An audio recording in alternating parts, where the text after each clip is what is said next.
مساء الخير عليكم متابعي الكرام، مرحبا بكم معايا في حلقة جديدة. حلقة اللي غتكون متميزة. علاش لا؟ وانا فضلت انني نهضر باللهجة المغربية ديالنا باش نكون قريبة شي شوية لقلوبكم اكثر، وفي نفس الوقت ما غاديش ننسى الفيديوهات اللي كنفضل نهضر فيهم باللغة العربية الفصحى. وبما انني غادي نهضر على مدينة مغربية، تاريخها، على طقوسها الاحتفالية والدينية، وكذلك على بزاف ديال الامور اللي كتعلق بشي حاجة ديال الثقافة والهوية المغربية، فضلت انني نهضر كذلك باللهجة المغربية. اهلا وسهلا ومرحبا بكم يا ناسي، انتم عزاز وفوق راسي. مرحبا بكم في مدينة البهجة، مراكش الحمراء. كيف ما كنعرفوا جميع، المجتمع المغربي كيتكون من العرب والبربر، وكل قوم من هؤلاء كيتميز بثقافة خاصة به. وباش نمزجوا ما بين هاتين الثقافتين، ظهرت العديد من التقاليد والأعراف والعادات اللي كيمارسوها الناس عبر مرور التاريخ. اليوم غادي نتساراو ونتجولوا في أعراف وتقاليد مدينة مراكش الحمراء، وغادي نقدموا تعريف عليها، المميزات والطقوس ديالها والعادات ديال هاد المدينة الجميلة، واللي كيتعرفوا به كذلك المراكشيون أو بهجاوة.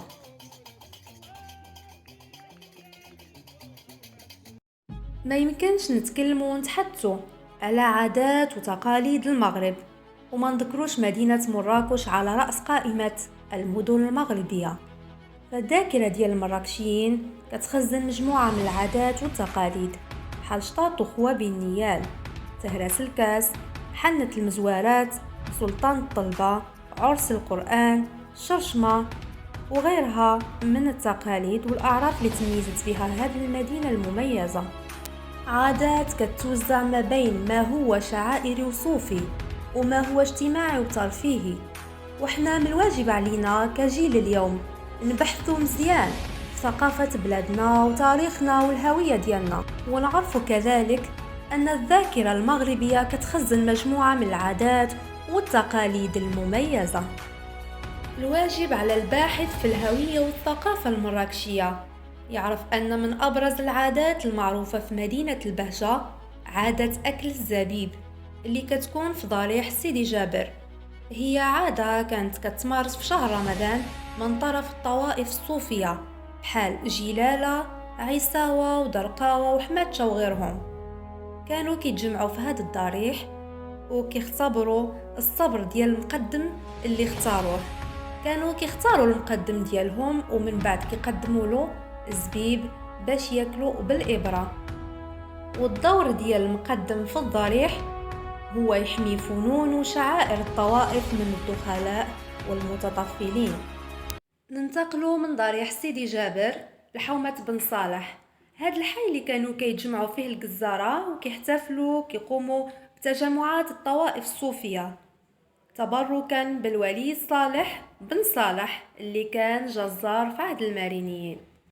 وماشي غير الجزارة هما اللي كيتبركوا بالأولياء الصالحين ديالهم، فحومة سيدي أيوب كينظموا فيها الصيادة تجمعات ديالهم، سواء صيادة ديال البر يعني القناصين أو الصيادين ديال البحر اللي كيجيو من مدينة أسفي باش يمارسوا شعائر الاحتفالات الصوفية.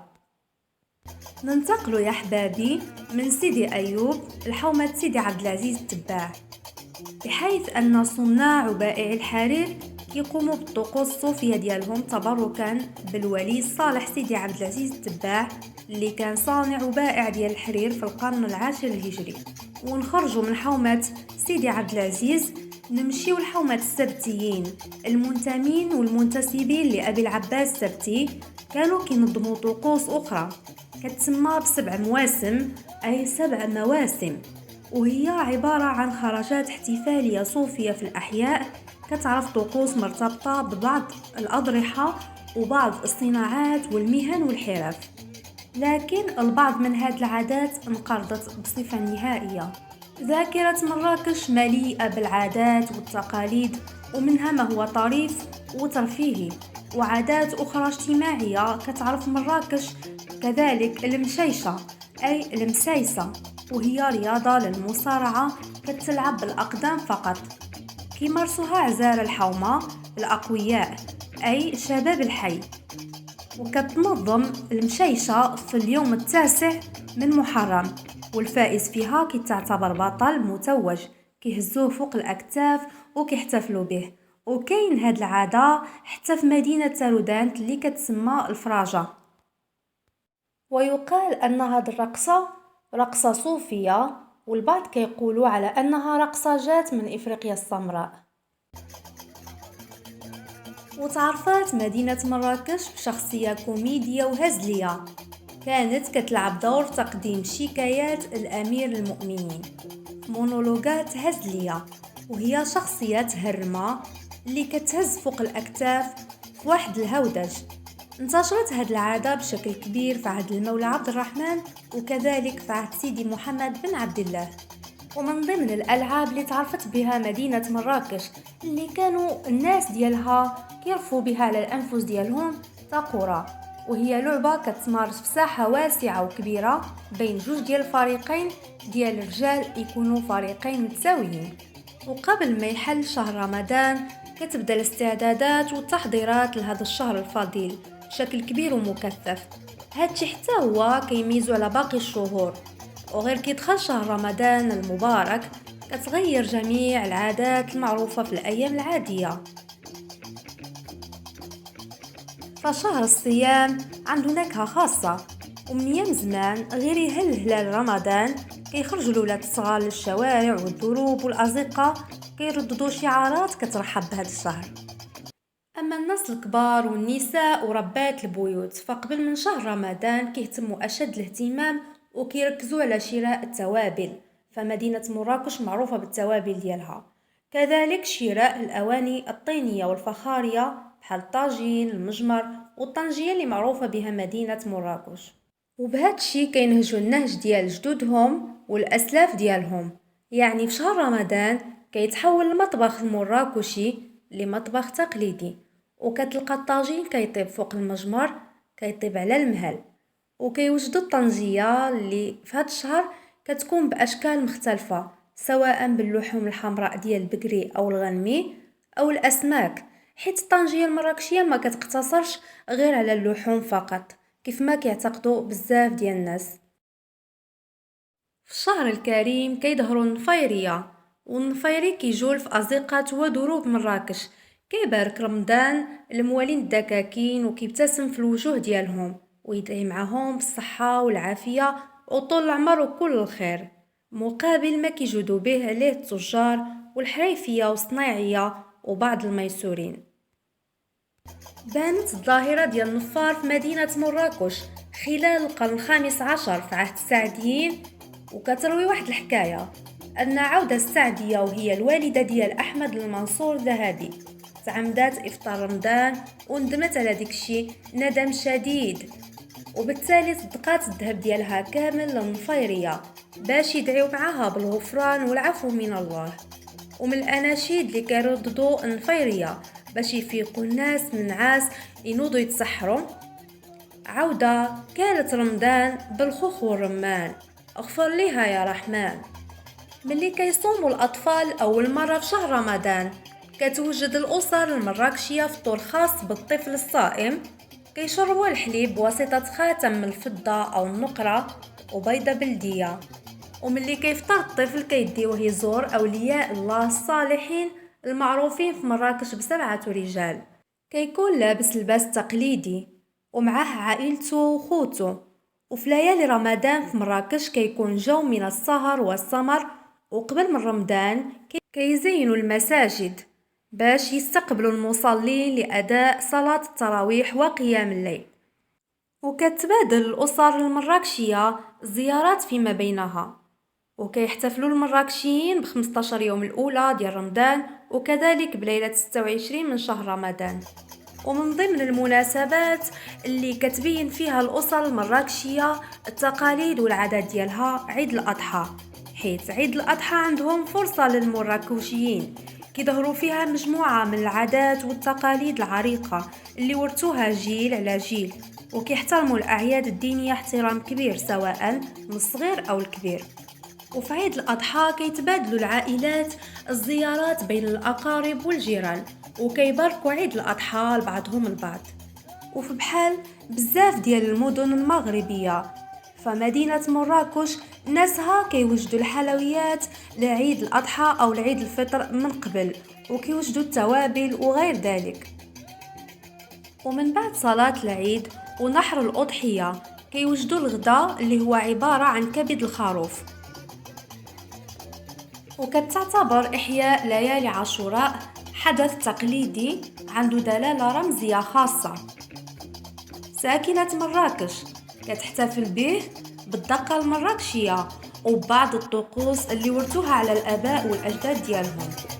غير كيدوزو أيام عيد الأضحى كتبدا الأسر المراكشية في الاستعداد العاشوراء، ومع حلول شهر محرم الأسواق المراكشية كتعرف نشاط كبير بحال مختلف المدن المغربية. الكل كيتهافت باش يشري الفواكه الجافة أو الفاكهة ولعب الأطفال والدربوكات والبندير وغير ذلك. واللي كيميز عاشوراء على المدن المغربية الأخرى هو احتفالهم بها بالمشيشة أو المسيسة وهرمة اللي ذكرناهم من قبل، والعادة ديال ديالة عاشوراء والشعالة ونزاهة الدقيقية وغير ذلك. من أهم الأمور اللي كتميز بها مدينة مراكش المطبخ التقليدي والمآثر العمرانية والقصور وكذلك ساحة جمال الفناء. ونبداو بالمطبخ المراكشي.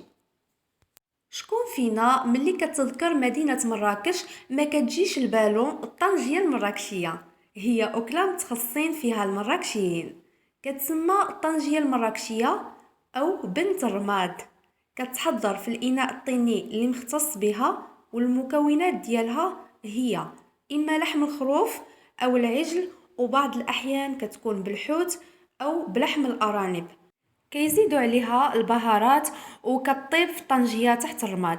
هذا الطبق التقليدي إذا زادوا عليه القمح فكيتسمى هربل. ارتبطت الطنجية بالحرفيين في أسواق المدينة الحمراء التقليدية وبالنزهات العائلية في الطبيعة، خاصة في فصل الربيع وكذلك في الأعياد والمناسبات والعطل.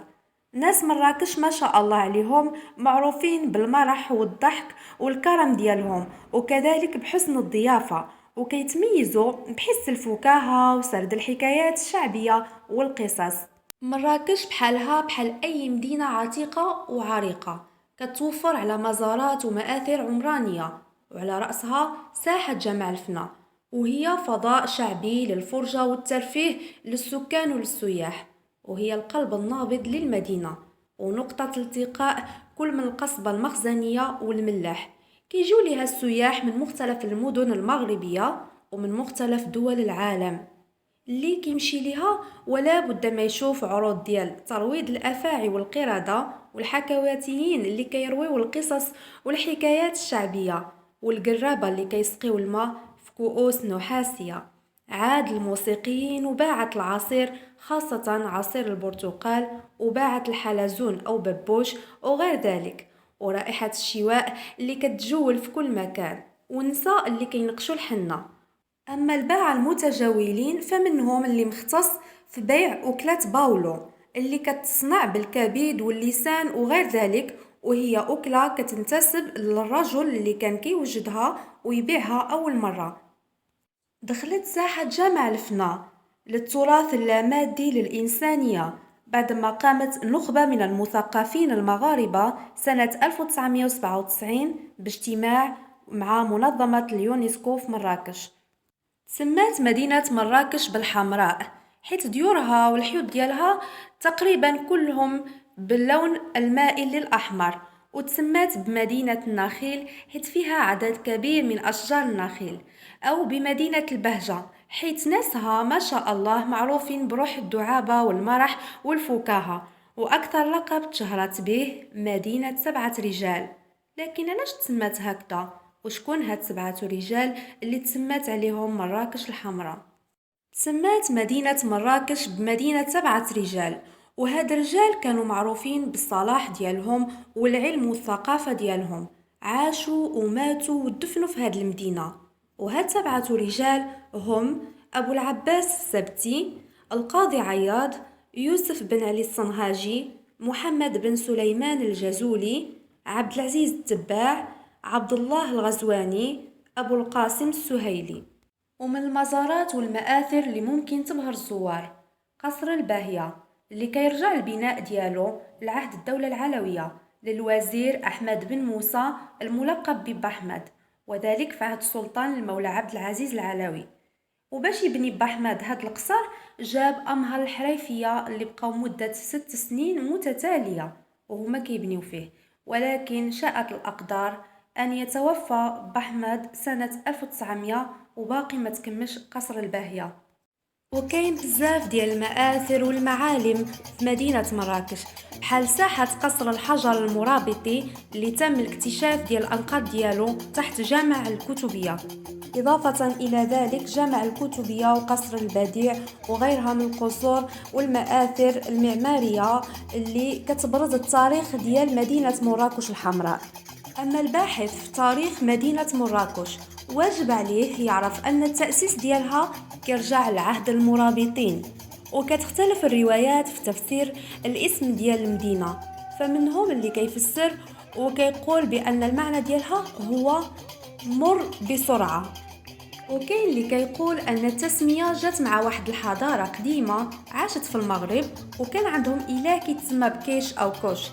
أما أغلب التفسيرات فكتقول أن التسمية الأصل ديالها هو أمور آكوش، وهي اللي كتعني بالأمازيغية أرض الله أو بلاد الله، وهي دلالة ذات بعد علمي وتاريخي قديم عند ساكنة المدينة.